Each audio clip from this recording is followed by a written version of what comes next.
What's up, everybody? Welcome to Philly with Jon Marks on PHLY on an Aloha Friday. You see, it's just like a semi-Aloha shirt on today. You know, back in the day, John DeBella, then of WMMR, who was a big radio star in his morning zoo, he used to have everybody in Philadelphia wearing Aloha shirts on Friday. It was like a big thing. So that's not why I did it this morning, but it's the summertime and I'm feeling good. I'll be at the pool a lot this weekend. It's supposed to be hot. Shout out to everybody out there. If you were affected by the weather, I know my in-laws in Delco still don't have their power, although everything else is fine. But I know there's a lot of people out there that have been affected with downed trees and losing power and things like that. Up with me in Collegeville, there wasn't anything other than some, like some heavy rain and stuff like that. But I didn't see any type of storm damage or anything like that. So I did see, I don't know if what's out there, but I know that there are some people that trees were down and like maybe not major damage, but pain in the ass damage, if that makes sense. Like now I got to deal with it. I never want to deal with anything. So anyway, so hopefully everybody's safe and good out there. We are live on a Friday morning, and we already saw some good mornings from some people out there. What is up, everybody? Good morning. It's a Friday with a ton to talk about. We'll start off with Ace Bailey and just kind of the latest because the draft is next week. The Phillies and the Mets. The Mets are in Philadelphia right now as we speak. Probably sleeping still, but weekend series, both teams tied with identical records at the top of the NL East. This is going to be hopefully a fun weekend with the Phillies. But the latest with the 76ers, and you never like to be bullied when you're a team, right? Like you don't want your player to say, "Hey, I'm not showing up unless you give me more money," or I'm holding out unless you give me a new contract, right? And as fans, depending on how we feel about it, sometimes we'll side with the player, sometimes we'll side with the owner, sometimes we're split. Terrell Owens, we give T.O. more money. What are you talking about? No, screw T.O. He signed a contract, right? But in this particular case, you're talking about a teenager, Ace Bailey, that's 18 years old. He'll be 19 in August. And you know what he's done? And I think he's getting bad advice, and I don't believe this is a good move for him at all. He's essentially scaring teams off from drafting him. If he would have come in and been a part of the scheduled workout and meeting that he had with the 76ers and went and had dinner with them and came and worked out, the Sixers might have said, "Yeah, we can't pass up on this guy. Are you crazy? Jesus, look at the skills," right? And he's a good kid and everything else. But Ace Bailey, who on talent would be easily a top 3 pick in the draft, if not higher, with some red flags, but nevertheless, still the talent is there, not only hasn't helped his case, it seems like this is intentional on his part because his agent or his team or whoever has decided that they want him to be an immediate star in the NBA, and they want to pretty much go where they want to go. So there's a lot of opinions. There's a lot of thoughts out there of what exactly is going on. And what we learned yesterday was that Ace Bailey would have been willing to come in and meet with the Sixers if he was given assurances or promises. More or less like, "Hey, we're going to draft you." Well, like, why does it work like that? Right? This is a really, really weird situation. And if you read what was said about him, and I'm just going to read from the ESPN mock draft that was put out where it had VJ Edgecombe going to the 76ers earlier this week. It spoke more about Bailey than anything else. It says, Bailey's scheduled to work out in Philadelphia at the end of this week, which he obviously isn't doing. But they continue. The feedback from his interviews at the draft combine in Chicago was not all that positive, with some teams expressing concern about his lack of preparation and focus. NBA executives say Bailey has been polarizing in internal front office conversations because of his questions about his feel for the game and lack of polish, creating a wider draft range than initially expected. The day after the draft lottery, we came on here and I read from it what everybody said, and everybody said they're going to take Ace Bailey. They're not going to pass on him. He's the third best player in the draft. He might be the second best player in the draft, but he's easily going third. And the draft starts at 3, and that's where he's going. And almost everybody agreed with that initially. And then what's happened since then in a couple weeks is he scared teams off with this stuff, with the immaturity. And there were already red flags about his game, just of being unpolished. Is he willing to change? Is he willing to realize, like, hey, I need to put in the work. The talent that I have is not going to make me a star in the NBA. I'd be really, really concerned, and I would not draft him. He scared me off. He's won. Ace Bailey, you are the winner.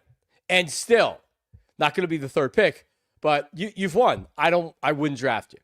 There's too many red flags. Now, the difference is, like, a player that does that because they don't want to go to a specific team. I understand players not wanting to go for a team, go play for a team because they say bad organization, bad owner, right? Like, you can understand that. But it's not just about the Sixers. It's about what's the fastest way to start them. This dude is, I would, if I was a betting man, and I guess I am, I would bet that he does not succeed. And you don't want to bet on somebody failing, but still, as a 76er fan and who I want the Sixers to draft, absolutely positively not. Sam Amick, who writes now for HoopsWire, he writes the following. He says, one Western Conference scout told HoopsWire that the Sixers and several other teams were stunned. Bailey, a 6'10" forward from Rutgers, had a chance to go number 3. Quote, I think he's got some bad advice. I mean, this is a job. You get paid handsomely to go to work. Why not go to work for the company that will pay you the most right off the bat? This is different than a consensus number 1 pick saying he doesn't want to play for a certain team. It makes no sense to me. I know he has certainly raised some eyebrows within our organization. He has a chance to be a terrific NBA player, but he's leaving himself open to question. As we've seen with the Thunder and the Pacers, a big part of winning in today's NBA is done through creating a positive culture, having the right guys in the locker room. I'm not suggesting Ace Bailey will be a problem. I'm not saying he won't be either. And that's from a scout in the Western Conference. Agreed. Ace Bailey's probably a wonderful kid. It's not about that. Is he ready to play in the NBA on the floor? Is he ready to play in the NBA as a professional? He is, as I've seen other people write, that he's not a bad kid. He's just immature. And VJ Edgecombe, who I think the Sixers are going to take at 3, is the exact opposite. About the same age, laser focused, gym rat, all about his business, right? And with this pick with the Sixers, you can't afford to miss. You can't afford to have him come in. And remember, Ace Bailey could come in and this season could totally fall apart.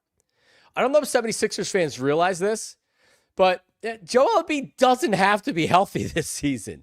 Paul George doesn't have to be healthy this season. The Sixers don't have to be as bad as they were last year, but you realize there's a chance that happens, right? I mean, if you think last year was a dumpster fire, maybe not the dumpster's on fire, but you might be burning leaves in the backyard. You know what I mean? Like, this doesn't have to be a good year. And if it's a bad year and they're missing the playoffs or there's internal fighting or Joel Embiid's late for everything, as it happened at the beginning of last year and he got called out by Tyrese Maxey in a team meeting, right? If any of that stuff happens this year, their general manager is on the hot seat. Daryl Morey could be fired. And you're bringing in a kid that you already have questions about, and now you're going to add him to that. I just think it's an absolutely terrible idea. Absolutely terrible idea. So I expect the Sixers to take Edgecombe, and like I said, you won. Congratulations. You won, Ace Bailey. And maybe you're doing us a favor because there's guys that come in the NBA, they're as talented as the next player that comes into the NBA that's super talented. And if you can't put it together on and off the court, if you can't put it together as a professional, then we've seen what happens over and over and over again. So there you go. This portion of the program brought to you by GLAT Hair Restoration, GLATHairMM.com, 610-980-4000, 610-980-4000. You can text them at that number as well. GLAT Hair Restoration. So we have Pat Egan coming up at about 8:40. So 30 minutes from now, he will join us. Brenna is in for Tyler today. So Tyler has already sent me his PARX parlay of the day, and he hit again last night. All right, I took OKC. I did. I admit it. I took OKC. I thought they were going to blow the doors off them, and the exact opposite happened. Indiana blew the doors off of Oklahoma City. It wasn't close early, and it wasn't close. Halliburton played, but I should get credit for my bet of total points, rebounds, and assists for TJ McConnell, because TJ, the one that got away, we didn't realize this at the time. TJ McConnell was the one that got away. And now we're just realizing it. As he is one game away from being a huge part of the Indiana Pacers winning an NBA Finals. Game 7. For all the bitching and complaining, and you haven't seen a lot of this, but I know the ratings aren't great. Who cares? I'm not in the ratings business. I'm in the being entertained business. And I've been thoroughly entertained by this series. And I mean, that's all I want to be. I want to be entertained. Like, a lot of people ask me, when I do this for a living, they're like, oh, well, you have to watch every game. I'm not going to do anything. All right. I'm just like you. I obviously I pay attention more because it's my job, but I'd be doing that anyway. So, like, the Flyers aren't very good. The Flyers don't make the playoffs. I'm a casual Flyers fan. I'm a Sam Boner, me and Jamie Lynch. So guess what I don't do? I don't watch every Flyers game. Sorry. When I did national radio, I would get people that would be mad at me. They would call in and be like, you're a professional. You should know everything about everything. And I'm like, no, I don't need to know everything about everything. That's not what this is. I'm not in the business to be an expert in everything. But I have to be entertained to want to stay up and watch something and make a commitment. This has been a fantastic series. Fantastic series. Really enjoying it. So they extend it. They win last night to extend it to 7 games. All right, so Phillies and Mets in 1 second. And we're going to spend a lot of time on this with Pat. But what's going on in with the Padres and the Dodgers, which is really one of the great rivalries in sports? It's bad, because last night Ohtani gets thrown at. Earlier in the series, Tatis is getting hit. Then they hit Ohtani. Clearly intentional. It was intentionally that they hit him. Last night, Ohtani gets hit. It was intentional. Ohtani waves the dugout off because the dugout starts like they're ready to come out. Waves him off as he walks to first base. He's like, nah, don't do it. Not worth it. Not worth it. And then the game's 5-0, and Tatis took a fastball off his hand. Now, Ohtani didn't get drilled in the butt with an off-speed pitch. He took a 100-mile-an-hour fastball to his shoulder. Tatis took a fastball right off the hand, and the x-rays were negative, but they still think that he's going to get an MRI. After the game, he said he thought something was off. So Tatis gets hit. The Padres manager comes charging out. Dave Roberts comes charging out. The bench is empty. I'm all for this kind of rivalry stuff where someone gets thrown at, the bench is empty. Maybe even there's a little bit of fisticuffs, or the managers are yelling at each other. When you're intentionally throwing 100-mile-an-hour fastballs at superstars in Major League Baseball, this is now dumb. This is dumb. Now, it'll get play, and this is part of the problem, is when do people talk about baseball anymore in national media, in the take media? When do they do it? Well, you know when they do it? When stuff like this happens, when guys are getting thrown at. Because if this was just a regular game and the Padres won 5-0 or 5-3 as the final was last night, Mike Greenberg's probably not talking about it this morning. I'm not talking about it this morning. Like certainly the Stephen A's and whatever that Chubby Chase Daniel show that he's on, and they don't even know what's going on, right? But now that these guys are pegging each other, now they'll actually talk about this. This becomes a huge story. This is horrible for baseball. Throwing 98, 99, 100-mile-an-hour fastballs at your superstars, stop. This is ridiculous. It's gone too far. Love the rivalry. I'm buddies with guys that do morning radio out in San Diego. They're coming in to see the Phillies Padres. I'll be hanging out with them down in the game. Love the rivalry. I'm pro Padres. I like the Padres. I hate the Dodgers. Stop already. This is really, really bad. Really, really bad for the game. So no place in the game. You feel like someone got thrown at, and you want to, like when Bryce Harper got hit, and you're like, you know what? No, he can't get hit. We got to throw at somebody. Fine. I'm fine with that. What's happened in this series and what's happened with Tatis in general is way too much, and it's absolutely horrible for baseball. Because if his hand's broken, that's bad for baseball. That's terrible for the Padres. And you're throwing at Ohtani?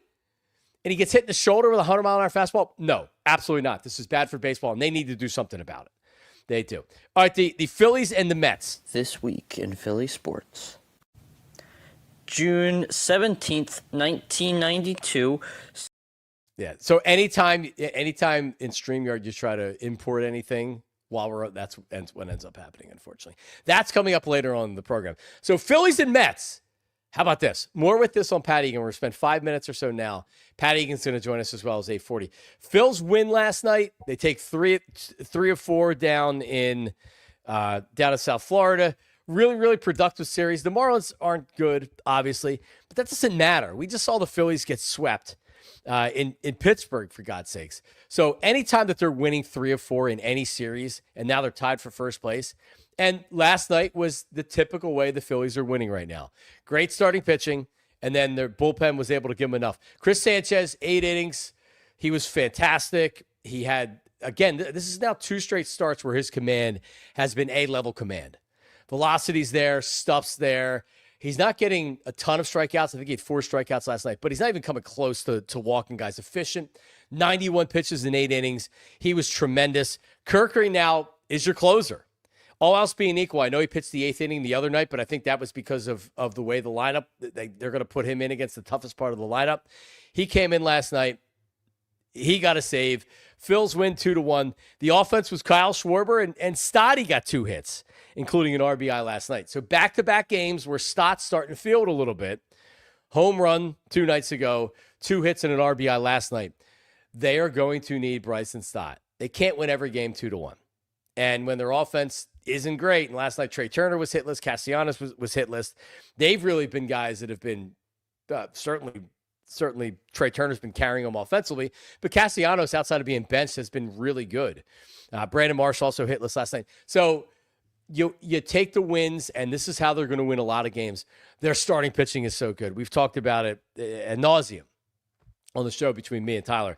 They'll win 90 games off their starting pitching. Last night was another one of those nights. Chris Sanchez was excellent. So they take 2 of 3, 45-30, as tonight down at Citizens Bank Park, you're fighting Phillies against the New York Mets. Yes, the Mets come into town. I intentionally did not get tickets for this series because I would only go with my family, my 3 daughters, my wife, and the Mets fans I can't trust. They're just a little bit, the knuckles drag a little bit too close to the ground for me taking my little ones down there. But it's going to be an electric atmosphere. It really, really is. I can't wait.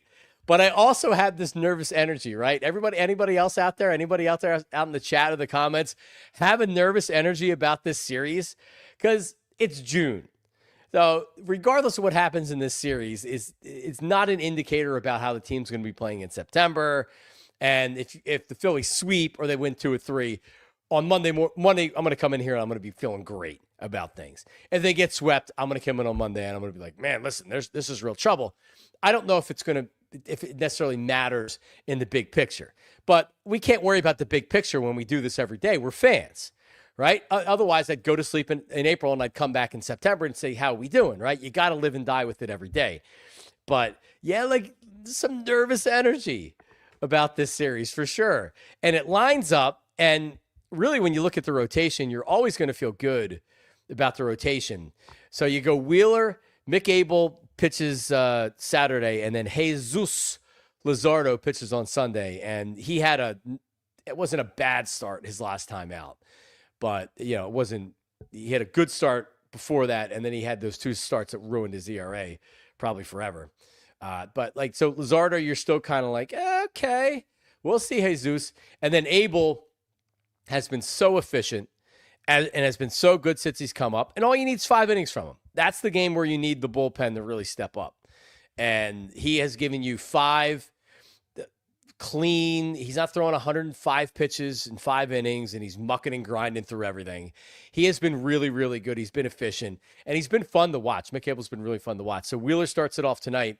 And David Peterson, I guess, is their best starter that Mets have going for them. So he goes on Sunday. Tonight's also an Apple TV night. Correct. Apple TV. So I will not be watching the game, but I will I will be listening. Yeah, I can't, like the Apple TV thing. I have to pay to watch the game tonight, right? It's just not the regular subscription. I don't have it, so I have no interest in getting it. If it means that I can't watch a Phillies game once or twice a month, I like listening to the games anyway. And then I can go to YouTube and I can watch the full recap, which is like an 8-minute recap. I'm out. So Apple TV, I'm out. I'll listen to Scott in LA and the rest of the crew. It is pretty lame. So yeah, we'll see. And then Sunday night's an ESPN game. So for people that want to go out and be active on Sunday, because it's supposed to be hot as hell, you'll be able to go out to your pool, or if you're going down the beach or whatever, and still get home to be able to watch it. So there you go. All right. So coming up, we will. So you might have heard, if you're a Philadelphia sports fan, that it's list season. Right. So, yeah, like everybody's got a list. So think about it, especially with the NFL. Think about it. If you're in the business of the NFL right now, everybody's gone until they come back for training camp. So what do you write about for a month? Well, here's what you do. You do the list. That's all you got to do. And the list for today, and it's not a specific Philadelphia list, but the list that we're going to examine today is the top 10 quarterbacks in the NFL right now. And I don't necessarily know who this guy was, but you kind of look and you're like, all right, well, who is this guy? I'm like, oh, well, he has 50 some thousand followers on Twitter, and he's in a Yahoo, even though it's Yahoo. He's a Yahoo football writer. Like, who the hell cares what he says? Not that I do care what he says, but it's interesting when the disrespect of Jalen Hurts continues. Nationally, locally, and that's only for engagement locally. No one really believes that. Nationally, do they really believe it? Well, listen, we'll examine it coming up. We'll give you the list. We'll examine it. Should Jalen Hurts make any top 10 quarterback list? Of course he should. That's coming up right after this. Philly with Jon Marks on PHLY. Don't go anywhere. All right, listen, Empire today. So if you're looking at new flooring, right, it's a big investment in your home, right? Whether it's just like your basement you're doing, or maybe your whole house, right? I have vinyl in my basement. I have hardwoods upstairs, and then in going upstairs to the bedroom, and then we have carpeting upstairs, right? So we have a good combination of everything. So if you know you need new hardwood, new vinyl, whatever it is you need, Empire today, right? Why would you contact them over somebody else? Well, they're experts. That's all they do. And convenience. They bring the showroom to your home. So you see what everything looks like in your house. It matters what your lighting looks like. It matters what the color of your walls, what your furniture looks like. You go to a showroom, it's a lot different. Those lights are different than what's in your home. So they're bringing the showroom to your home so you know what your flooring is going to look like in your home. They're taking precise measurements. They're giving you everything that you need. There's no surprises. Clear, upfront, and all-inclusive pricing. And any questions that you have are answered right there in your home, in your business. And you can save $350. That's right. Use the code PHLY at empiretoday.com/PHLY for a $350 discount. Restrictions do apply, but for more information and to schedule your free in-home estimate. By the way, you can get installation as soon as the next day. You're like, this is great. Let's do it now. empiretoday.com/PHLY. Check them out. All right. So, listen, let's talk about Rothman Ortho. And I actually, this morning, I went and I got my Orange Theory fitness workout in this morning. I knocked it out. I have a busy afternoon. I said, you know what? I gotta get the workout in today. I'm feeling great. Shoulder, I had a shoulder problem. It was called a frozen shoulder, and I waited a year before I finally said, what am I doing? I got to figure this out. It's getting worse, not better. Went to Rothman. They diagnosed me. The first and only appointment that I had with them about the shoulder. They diagnosed me with a frozen shoulder. A frozen shoulder. I don't need an MRI? Nah. Do I need a cortisone shot? Only if you want one. Well, so what do I need? 6 weeks of physical therapy. I went to the Rothman in Limerick. 6 weeks of physical therapy right there at Rothman in Limerick. Bam! After 6 weeks, the shoulder has been 100%. The range of motion is back. The flexibility is back. The strength is back. That's Rothman. So I know a lot of people might think, well, if I ever need knee surgery or I break a bone or something like that, or I have a major injury. No. Nagging injuries. You don't have to stop doing what you love. You don't have to live with nagging pain. If after you go running, you have to take ibuprofen for 2 days, that's not cool, right? You don't have to live like that. RothmanOrtho.com/PHLY. RothmanOrtho.com/PHLY. Every body part has a team, has a doctor, has a team that's laser focused on that body part. Knee, ankle, shoulder, elbow, wrist, hand, whatever it is, over 30 plus convenient offices right here in Pennsylvania, New Jersey, and even in Florida now. RothmanOrtho.com/PHLY. RothmanOrtho.com/PHLY. Hooah. There you go. All right, we are back. Philly with Jon Marks. Pat Egan, we'll dive more into the Phillies and the Mets series. That's coming up in about 15 minutes right now. But don't get me wrong. I like the list season as much or as little as everybody else, depending on the list, right? I'm not anti-list because I realize that this time of year, like, you can't talk about the same thing over and over. I don't want to do, and it's hard to do this time, but I want to do can Jalen Hurts win a Super Bowl? Well, he can, so you can't do that BS show, right? Like, how many different cans of soup can you reheat the same way, right? So you have to do the list, and nationally they have to do the list. So this particular list is put out by a guy, I don't even know what his name is, for Verts. It's Charles Robinson or something, whatever his name is. So he puts up, it's a top 10, Charles McDonald, not Charles Robinson. I actually heard of him. Charles McDonald's top 10 quarterbacks entering the 2025 season. All right, and there it is. Thank you very much, brother. So you can leave that up there for a second while I talk.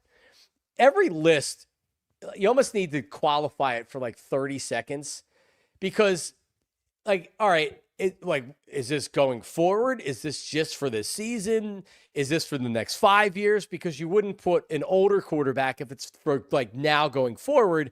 You would look at it differently if it's only for the 2025 season. So I don't know what his criteria was, but like if we'll just say for this season, because Matt Stafford's number 6 on the list, so it can't be going forward. So we're just going to say for this season. So the top 10 quarterback list, as you can see, if you're listening, I'm going to read it off for you. Number 1 is Pat Mahomes. Okay, whatever. Number 2, Lamar Jackson. I wouldn't put him at 2, but like whatever. Josh Allen 3. All right, like another guy that he hadn't been to a Super Bowl, but okay, he's really good. I like him. Number 4, Joe Burrow. All right, like I'm a huge Joe Burrow fan. He's been to a Super Bowl. No problem with the top 4. Fine, you want to do that? Do that. Number 5, Justin Herbert. Like this is the biggest piece of crap I've ever seen by putting him number 5 on the list. Like, really? He's more or less been turned into a game manager that hasn't won anything in the playoffs. Number 5 on the list, Justin Herbert. I guess you're projecting to the season. Matt Stafford 6. You can take it down now, Brendan. That's fine. Dak Prescott, number 7. Dak Prescott, Dakota Rain Prescott. Unless there's another Dak Prescott that I don't know about. Dak Prescott, number 7. Without Jalen Hurts is mentioned now. Now, see, and this is the one where you have to question, like, this is clearly an engagement. You put him at 8 to get people mad. That's Dak Prescott at 7 to a lesser extent. But Geno Smith at 8, being the 8th best quarterback in the NFL right now, over Jaden Daniels and over Jalen Hurts, is incredibly funny. Number 9, Jordan Love, and then CJ Stroud, number 10. All right, so Jalen Hurts not making any top 10 list is ridiculous. It's absolutely positively just unprofessional. Even if you were the guy that the Chubby Chase Daniel or the Chris Sims or whatever, if you want to put him at the bottom of a top 10 list and put a guy like Dak Prescott over him because you're trying to get engagement, okay, like F you for doing that, but like at least you put him in a top 10. Leaving him off a top 10 list is pathetic. In the last 3 seasons in the Super Bowl, he's outplayed the top quarterback on your list. He's outplayed him. Outplayed him last year, outplayed him 3 years ago. That's a fact. You look at his play, okay, he hands the ball off to Saquon Barkley. And I know he had put in some of his reasoning was the supporting cast matters. Okay, the supporting cast does matter. So you tell me, what team is winning Super Bowls without a good supporting cast? All right, Saquon Barkley's the best running back in the NFL. Was anybody saying that prior to him coming to the Eagles last year? Nope, they weren't. They weren't saying that. They were being told that they were overvaluing and overpaying the running back, and they were dumb. Now Saquon Barkley is good and Jalen Hurts isn't. A.J. Brown, Devontae Smith, two really good wide receivers. A.J. Brown's a great wide receiver. Absolutely. Dallas Goedert can't stay healthy. He's very good. Elite offensive line, great defense. Jalen Hurts is being penalized because he's got a good team around him. When the team wasn't as good around him, he was still being disrespected. So let's not just move the goalposts on him. Just move the goalposts. Oh, he's not. The supporting cast is too good. Look at his passing yardage numbers. Like, you're telling me he was a good running quarterback? If Jalen Hurts is going to be penalized for not having an ego and saying, hey, how can we win? The best way to win is me not throwing the ball 45 times a game, 30 times a game, 25 times a game. Look at our offensive line. Look at Saquon Barkley. Guess what? This year, they're probably going to have to throw the ball more because I don't think Saquon Barkley can have the same workload this year. It's going to look a little bit different this year.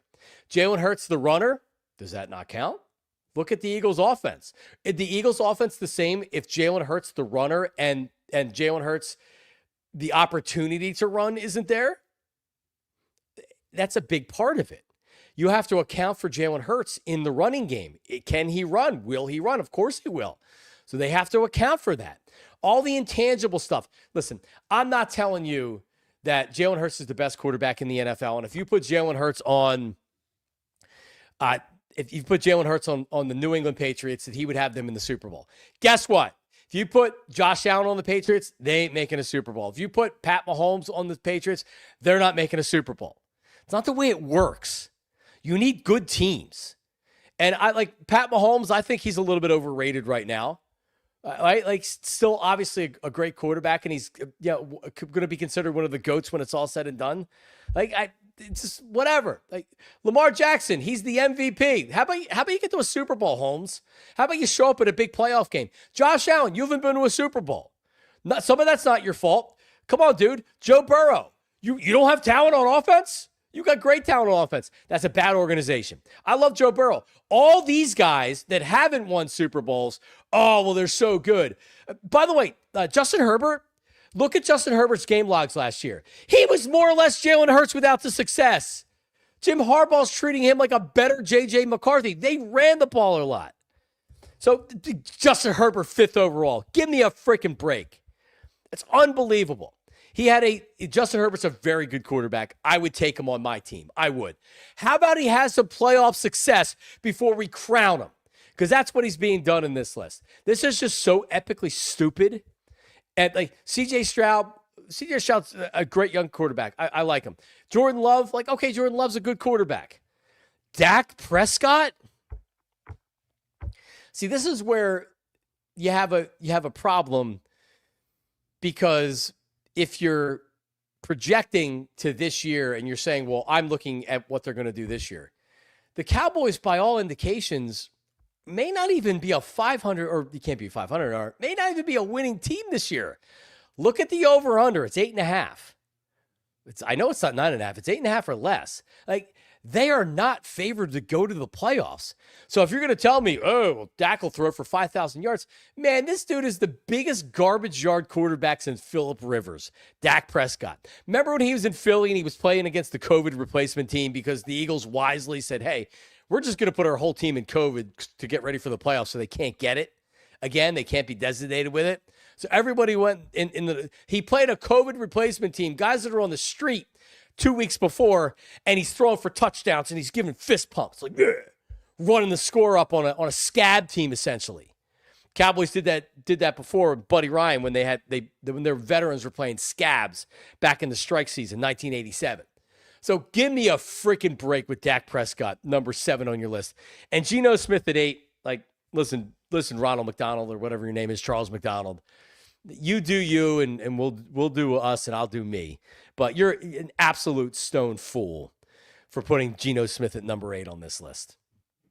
All right, like Jaden Daniels, maybe he comes back and back down to earth in his second season, and he's not as good as he was last year. He was a legit MVP candidate. So if you're telling me you think that Geno Smith's going to have a better season than Jaden Daniels, God bless you. And you're smoking something. Bring it on over to me in 25 minutes from now. So I'll take some of that. All right, coming up, we have the PARX parlay of the day, and then we'll get right into Pat Egan, Phillies and Mets coming up this weekend. How is he feeling about this series? Nervous energy? Nervous? See, like I can't get there. I can't get there to where I'm feeling chesty. I can't. Not with this offense. I can't. That's coming up right after this. It's Philly with Jon Marks, PHLY. All right, yeah, we got it. Listen, this is a big weekend series. Philadelphia baseball tonight. Division rival, the Mutts, for a weekend series. Zach Wheeler tonight. All right, so check this out. You can bet game combos on the PARX app, like Philadelphia to win, and then under 8.5 run scores. A $25 wager in that combo pays you $41.25. So Philadelphia to win under 8.5, 25 pays you $41.25. You can bet player performances like pitching strikeouts, who hits home runs, and more. Live betting's just better on the PARX app. So whether your favorite team wins or not, there's always another way to win on the PARX Sportsbook, an online casino app. Check out new casino games. Check this out. Huff and More Puff, excuse me. Fireblaze Sky Queen. That's a PARX exclusive. How about that? It's the only app I would ever use and recommend to bet sports and to play all of my favorite casino games right in the palm of your hand. Play blackjack, roulette, craps, poker, baccarat, and this is live dealer stuff too. Hot online slots like Cash Eruption, Cleopatra, and more. And new users get up to $1,000 casino bonus back if you're down in the first 24 hours. Go to betparx.com, download the app right now. Enjoy all the action and excitement from the casino at your fingertips. You must be 21 and in New Jersey, Maryland, or Michigan, PA for PARX. You love to play, you play to win, you bet PARX gambling problem. Call 1-800-GAMBLER. Hoo-ah. All right, GLAT HAIR Restoration. All right, do this. Go to my Instagram. First of all, you should be following me on Instagram because I want to be an influencer. I do. I'm almost at 10,000 followers on Instagram. I want to be an influencer. But I want you to take a look at, if you heard me talk about my hair, I want you to go back to May of 2021 because that's when I had a hair restoration procedure. So I shaved my head pretty close, had the procedure. So the day before I took pictures, day of took pictures, after the procedure I took pictures, day after the procedure, week after the procedure, I took videos so you can see the entire process that I was going through. And then you can see the pictures like right now, how it looks in everyday photos. These aren't touched up pictures. These aren't things that are being put on a website that it's like, wow, like, are they airbrushed? Are they real? Like, no, these are real pictures that I take in my everyday life with my kids and my family and everything else. GLAT Hair Restoration, right? The experts in hair. They've been doing it for over 30 years. And I wouldn't trust anybody else. You may see some commercials on Instagram or Facebook or wherever, and there's a lot of over-the-counter stuff you can buy between creams and sprays and foams, and don't mess with them. I do not believe that they work. I can tell you that GLAT Hair Restoration works, and it's not just about restoration. Innovation. If you're starting to lose your hair, if you're thinning, they can stop it in its tracks to where you're not going to need restoration.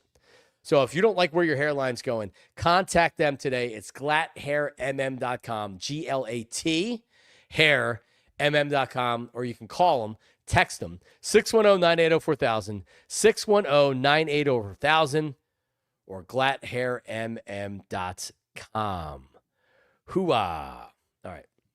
There you go. Philly with Jon Marks. Pat Egan joins us in 1 second. Before we get to that, let's do the PARX parlay of the day. I really like the Phillies tonight, and that line being over 8.5 though.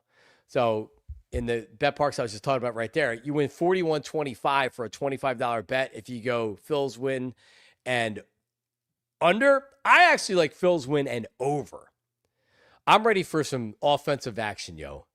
and the weather is hot, if this friggin' lineup can't blast some home runs this weekend in the heat and humidity, then I don't know what to tell you. Maybe they can't, but I think they get going this weekend and the offense scores some runs. Because I'm going to take the Phils and the over, and that is the PARX parlay of the day. As we welcome to the program, you know him, you may not love him, but I love him. His name is Pat Egan, or Pegan as we like to call him. Hi, Pat. How are you, buddy? I just want to say you're my influencer. You'll always be. You'll always be my influencer. Thank you. I appreciate that. But it's not natural for me, right? I try to do some stuff. I like putting up pictures of the family. I like stuff on the show. We put up videos and stuff and whatever. But, you know, Pat. You got to go to like the newest pop-up, like the newest speakeasy. And then you got to like show us like the mocktails, and then you'll be on your way. All right, well, do me a favor. Send me an email with some ideas, and we'll get to it. All right. Okay. By the way, I see the banner up there. It's Spirit Week this week, Pat Egan, and we've been raising money for Big Brothers and Big Sisters, as all of our networks here at ALLCITY have partnered with Big Brothers and Big Sisters. And I don't know exactly where we are with it, but we were trying to get to 10 grand, and I know yesterday we were close. So get in right now. If it's $1, if it's $5, whatever you can get, you can click that link and it takes you to a donate. Or if you go to BBBS, not BBWs like you like, Pat, BBBS, Big Brother, Big Sister, .org/AllCity, you can even register to be a Big Brother, Big Sister right there on that page. You can also donate, get a lot of information as well. So BBBS.org/AllCity. Whatever you can give, if you can give, would be awesome as we're trying to get to 10 grand. And, you know, so Brennan, we hit 10 grand. We're at 12,522. How about that? That is awesome. Congratulations, everybody. And thank you to the viewers and the listeners, man. That's awesome. Awesome. Johnny, I told you that in confidence, by the way. You didn't need to tell the world. What, you like BBWs? Yeah. Yeah, but there's nothing wrong with that. It's a private conversation. You know what I mean? Like, there's fine.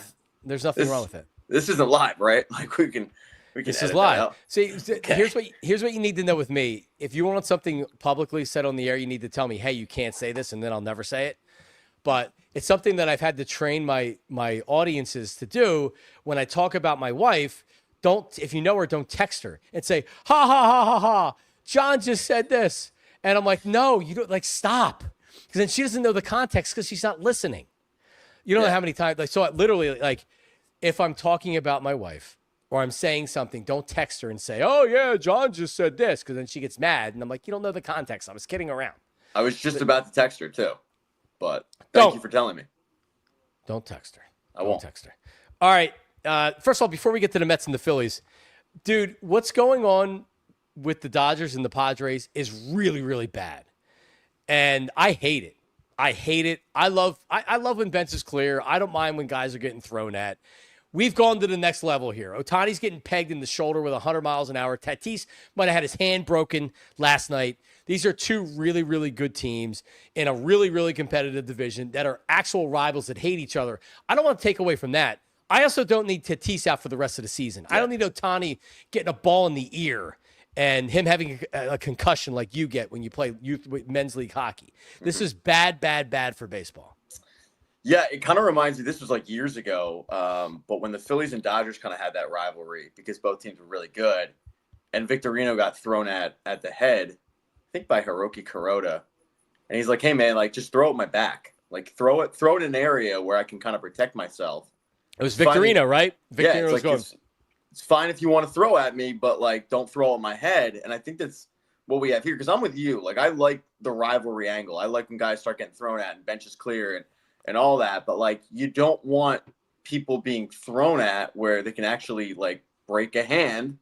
And that's not good for the game. You know, Ohtani getting pegged, not good for the game, right? Like, he is the draw, the main attraction. So I'm with you. There's a fine line there, and I feel like they definitely have crossed it.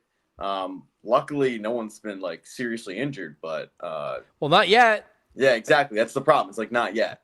So Tatis, it was 5-0, and I think it was 5-0 in the ninth inning, and Tatis got hit in the hand, and you know, like, he was in pain.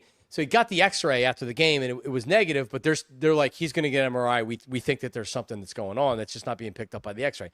Hopefully that doesn't happen. He can be back soon. But like, and you know the sad thing about it, Pat, and I said this at the beginning of the show. The get-ups, the Screaming A. Smith shows, the loser shows on FS1, even like Cal and Cowherd, who I love and I think is great. They don't talk baseball. Get them to talk anything about baseball. Do you know what you need? Nonsense like this. They'll be talking about it this morning. That'll be the big story in all these shows this morning. One of the big stories in all these shows this morning outside of the NBA Finals is that this happened. So, like, the attention is good, but, man, like, you can't have this as the only reason why people are talking about your game. And if Tatis's hand is broken, like, players need to be really suspended. These pitchers need to be suspended. These managers need to be suspended. Like, legit deterrence. They don't play again till August, but still, like, you can't have this, man. I think it's bad. Bad. Uh-oh. Pat's frozen. Why does Pat always have these Are you frozen, Pat? Can you not hear me? Are you not there? Britta, can you hear me? Are we, is there something going on here? He's messing with me. He's totally messing with me right now. Or he's behind. I don't know. So why don't you take, if he's frozen, if something's going on, why don't you take him off the stage? And Johnny, then, I don't know if you can hear me. You're breaking up pretty bad. So I'm going to exit and come back. There you go. Yeah, just take him off there, Brent, if you could. I thought he was messing with me for a while. Anybody else feel like that? Because he was like blinking at me. Is he being held hostage? That was weird. That was totally weird. We didn't even talk about the Phillies yet. This would be very weird if we had Pat on to talk about the Phillies and Mets, and we didn't even get to talk about the Phillies and the Mets. Yeah, I think it's horrible for baseball. But yeah, so we'll move on to the Phillies and the Mets coming up this weekend. Hopefully Pat, yeah, like Pat's got like a professional setup. He's in, like once a week he's got to go to the rubber room because people are concerned about him. No, but seriously, like he's got the setup, he's got this, he's got that, and then he says I'm choppy and everything's messed up. But anyway, so the Mets are an interesting team this year because just like the Phillies, they're hot and they're cold, right? Like it's like, oh man, the Mets now they're 3 games up on the Phillies, and then they go in the toilet. Phillies go 9-1. They're the best team ever. 1-9, they're the worst. Fire Rob Thompson. They win 5 straight, then they lose, then they win 3 or 4. So Phillies are on a really, really nice run right now. And I mean, honestly, as hard as it is when your team is in June and they're playing well, like remember last year, they were right there. Pat's good now. You can bring him back in if he's there. But Hi. Hey, Pat, that was really weird because you were just looking at the camera and blinking, so you weren't frozen, but you weren't responding. So it was like extremely choppy on my end. Like it was just like that pixelated sound. And I was at the point of like, do I move or do I just stay as completely still as possible and try not to blink? But that's virtually impossible. So eventually I had to own up to the fact that like I didn't know what the hell you were saying. It was creepy. Well, I was saying like, Pat, can you hear me?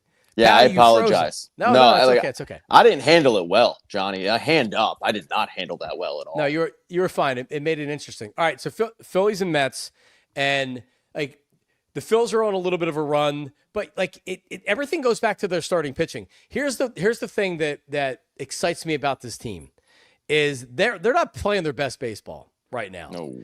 Their offense isn't playing great. Their bullpen's been getting by. Their starting pitching is great as always. But last year, they played their best baseball prior to the All-Star break. I feel like this team's going to play their best offensive baseball after the All-Star break. They get to win last night. They take 3 or 4 in Miami. I'm happy. But, like, so you enter this weekend series against the Mets, who haven't been playing well either, and I still can't muster up the confidence to feel great about the series this weekend. How do you feel with the Mets coming into town? Both teams identical records, tied for first place. Yeah, I feel really good because the Phillies have arguably the best rotation in baseball. I mean, like looking at stats wise, they have, arguably the best rotation. And this weekend, the rubber match has Luzardo, and we've talked about him a little bit. He had a rough outing his last go around, but he had 2 solid outings before that. So it's kind of like I don't really know what pitcher I'm getting right now. But the pitcher the Mets are throwing out tonight is horrible. You should be able to win that. Like I liked your parlay for bet PARX where you had the Phillies in the over. I'm confident this weekend because you're just not getting the best of the Mets rotation. But the Phillies have been kind of carried by their pitching, and you're right. They haven't hit their best. Harper's still out. They still don't really have a left fielder or center fielder situation. And yet they're finding ways to do it. And it's like different every night, whether it's the pitchers pitching last night, kind of carrying you, whether it's sometimes they just have to hit the home run ball, whether it's small ball, like they're finding ways to eke out wins. And that's why they're, 8-2 in their last 10. Yeah. I'm less concerned about the left field position because the Max Kepler hasn't been great, but he still has 8 or 9 home runs so far. Yeah. So I'm not telling you that by the trade deadline, I'm going to feel differently, but right now, all right, you're probably an outfielder short. If there's a center fielder out there, you're going to want to make that trade. Maybe Rojas has to go in that trade to get him. We'll see. The bullpen for me is the biggest issue right now. And they've actually been okay. But if you just look at the actual arms that they have, Kerkering, I guess now is your closer. He's your best reliever. Strom having the season that he's having this year, like Alvarado going down really kills you. Yeah. Because Strom hasn't been great this year. His ERA is almost 4. Kerkering's been good, but outside of that, who do you have? You talked about starting pitching. You feel good about the starting pitching. I can't fast forward to October. You know how hard it is for a starting pitcher to go even 6 innings in the postseason. You're telling me you're going to need 12 to 16 outs from your bullpen in the postseason? I'm going to tell you that's a major problem. Yeah, it is. Alvarado, you said it best. Like Alvarado going down crushes them because I think he's ineligible for the postseason. So it's not even like he can come back, and step in. And you're right. Like you wonder for let's say for a guy like Luzardo, who has never pitched in the postseason, like how does it affect him going down the stretch? And then now you're asking him to add on a month possible to his body when he's probably not used to it. I bashed Aaron Nola repeatedly, but at least he's used to playing in October. Zach Wheeler's had his issues before where they've had to shut him down for a month to kind of save his arm. And now he's a year older. We've seen Ranger Suarez leak oil come October. It is a concern. And the fact that they haven't really addressed it yet, I'm not overly surprised. I expect Dave Dombrowski to wait till the exact deadline to address it. And I think he's going to do what he did last year and the year before, which is he's going to get 1 or 2 arms. He's going to get an outfielder, and that's about it. And they need more than that. They do. They just made some trade for some random reliever from the Texas Rangers organization who's got an ERA close to what me and you could do. And I'm like, well, that's our move? That's it? That's the arm we identified? Well, you know what he's doing, because that guy has lots of strikeouts compared to innings.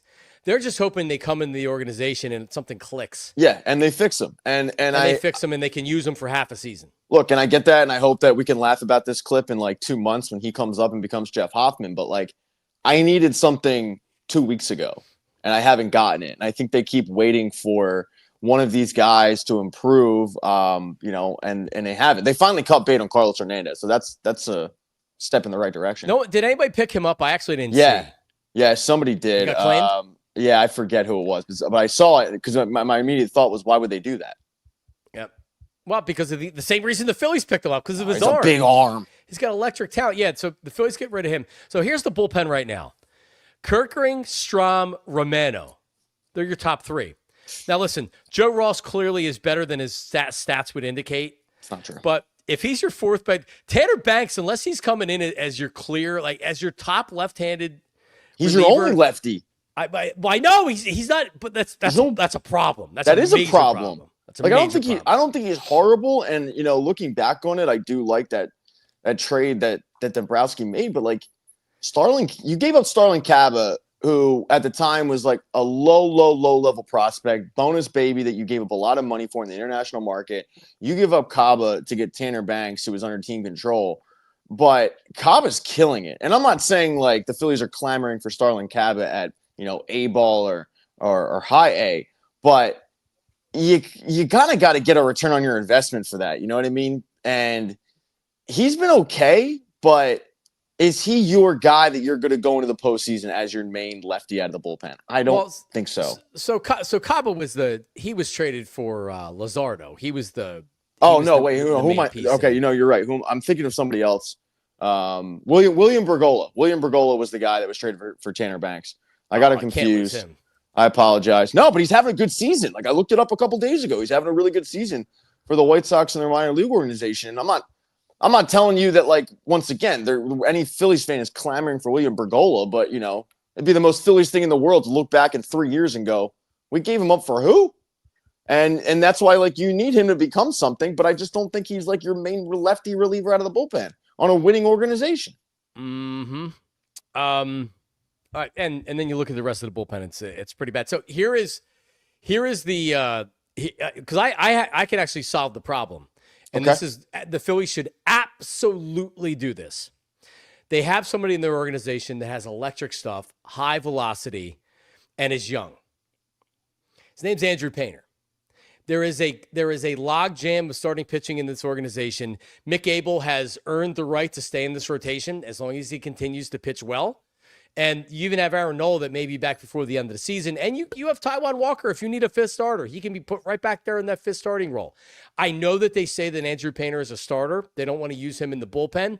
If you are the window can be closing, we need to win the World Series right now.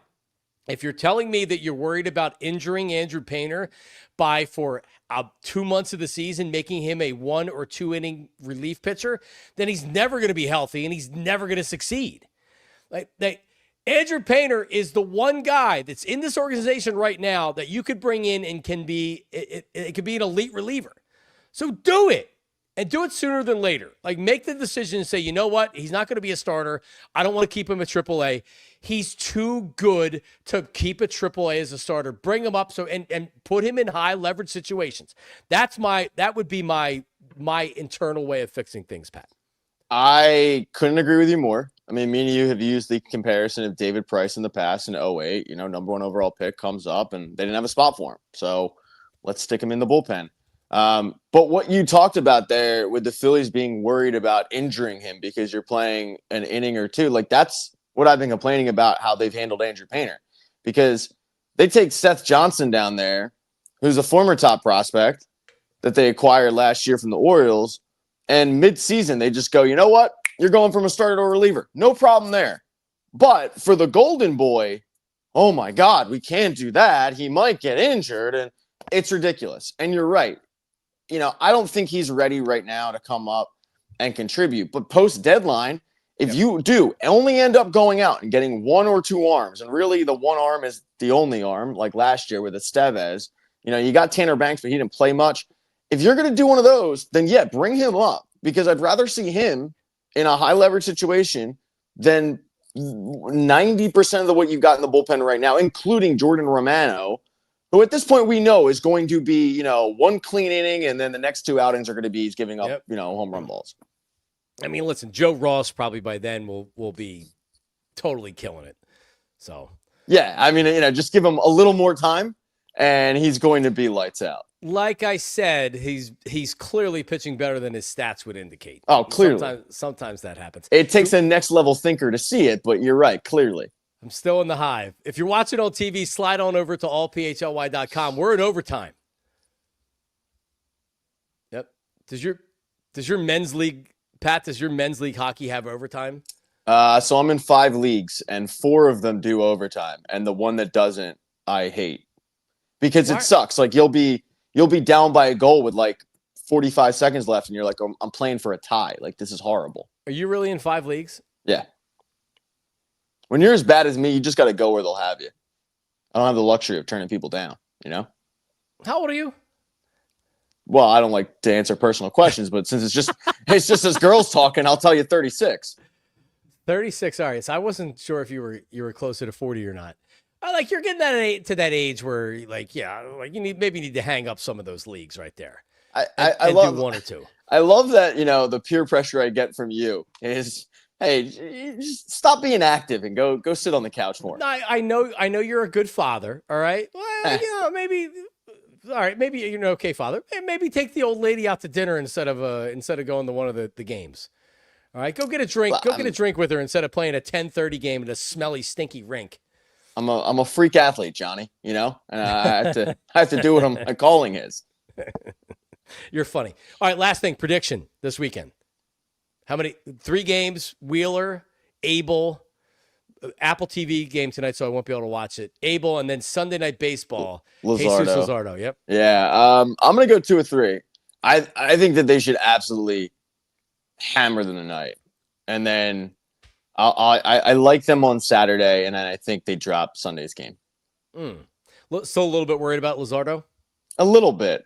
And it's mainly just because he got rocked the last go around. And I don't know. Now I don't want to say I'm like, hitting the panic button, but I'm a little bit concerned that something happened. I mean, there was the video, I don't know if you saw it, I'm sure you did, that he was tipping his pitches in the 2 outings where he got rocked. Up. Yeah. And it's just concerning that, he seemed to fix it, and then last outing was a rough one. But I'm trying not to overreact to one bad outing. No, you can't do that. That'd be wrong. Does Jalen Hurts make your top 11 list of quarterbacks or athletes in Philadelphia, or no? 610. Yeah, I would have to put him up there. He's good at football, and I'll tell you right now, like I was somebody in the city that was not a Jalen Hurts guy for the longest time. Me too. And it's like we can just laugh about it now because he is that guy. But yeah, he's going to make it, Johnny. I don't know who was in the top 10 of our former coworkers list. I didn't look at it.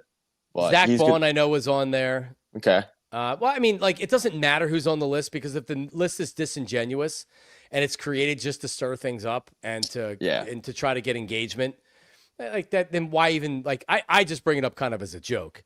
But it's embarrassing that you have to stoop to the level to do that. It is. I'm not overly shocked because that's just the state of the industry now. It's the nature of it. It is locally and nationally. What's disappointing about it is my entire life we talked about the only thing I want is a Super Bowl for the Eagles. I'll give anything. And they've been to 2 or 3 and they have 2 Super Bowls. And whether or not you believe Jalen Hurts is a great passing quarterback or whatever, like at some point, like give him a little bit of respect. And just because he's maybe not winning the way that some people want him to win, which is by throwing the ball. Like I've already spent too much time on it because he doesn't actually believe it. He's only doing it on purpose. So anyway, Pat, have a good weekend, buddy. You too. I'll talk to you next week, probably. All right. All right. I'll just stay here and start blinking. Okay. Wasn't that until really next week? That was really, really creepy. I apologize. I'm going to game plan on how to do that better next time. Yeah. I'm embarrassed for everybody involved, myself included. All right, get out of here. There he is, All Pat Egan, getting up early. Pat's a 36-year-old that sleeps till 2:00 in the afternoon because he's up watching movies at 2:00 in the morning. All right, to end it here, let's go to our stat intern. His name is Daulton. Is Daulton there? There he is. What's up, Daulton? I'm doing well. I'm ready for this weekend. Big series coming up. Oh, all right. So real fast, what's your prediction on the weekend? I'm feeling a sweep for some reason. I don't know why. The Phillies sweep? Yeah, Phillies sweep. Oh, you make me nervous even saying that, Daulton. I'm more excited than nervous. That's why I'm feeling a sweep. See, that's a great topic. That's a great Twitter question. Are you more excited or nervous for the weekend? I'm more nervous. It's me. It's not you, Daulton. You're on the right side of things right now. You shouldn't be nervous. I'm like this with the Phillies. When I say during the playoffs I have a puke bucket next to me, I'm not kidding. The team literally makes me throw up in the playoffs, and I have to go for drives in the car during the game because I can't take it. And it's like this in the regular season, I guess, too. I wish the offense was a little bit more consistent. They're winning a lot of games with their starting pitching, which is great. They have great starting pitching, but I don't know, man. The Mets have sucked recently too, so I maybe I should be a little more confident. I'm just not. I think that's why I'm feeling a sweep is the Mets have not looked good recently. So, but you're all see like the younger generation of Philadelphia sports fans are very, very positive. They're not like me. You're very positive. I talked to your dad about this, and you are always an optimist with Philly. You know, and like I was raised with my grandfather telling me the Eagles will never win a Super Bowl. You'll never see it, right? Like I went a long time without seeing a championship growing up. So, you know, it's not you, it's me, as I said. All right, so Daulton he makes some promos and some clips for us. But I had said, listen, Daulton, as summer is just starting and you just ended your first year in college, I said, let's come up with an idea, something you can do. And we came up with an idea because no one's really been doing it. And I said, let's do not this day in Philly sports, but let's do this week in Philly sports. And let's produce, like, and when I say we, I really mean Daulton, but produce a promo. And then we'll go over it and I'll give you some advice on what to do or whatever.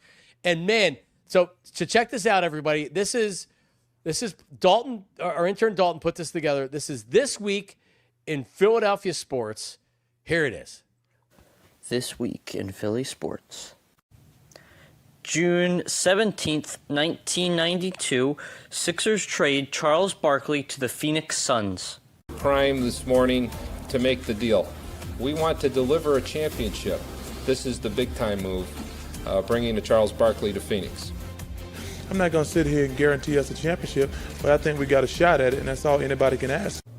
June 19th, 1943, Eagles and Steelers merge. Why did the Steelers and the Eagles have to combine teams, creating the Steagles? In 1943, many NFL teams didn't have enough players under contract due to World War II. The two teams decided a merger would be their best chance to continue playing football. This has been This Week in Philly Sports History.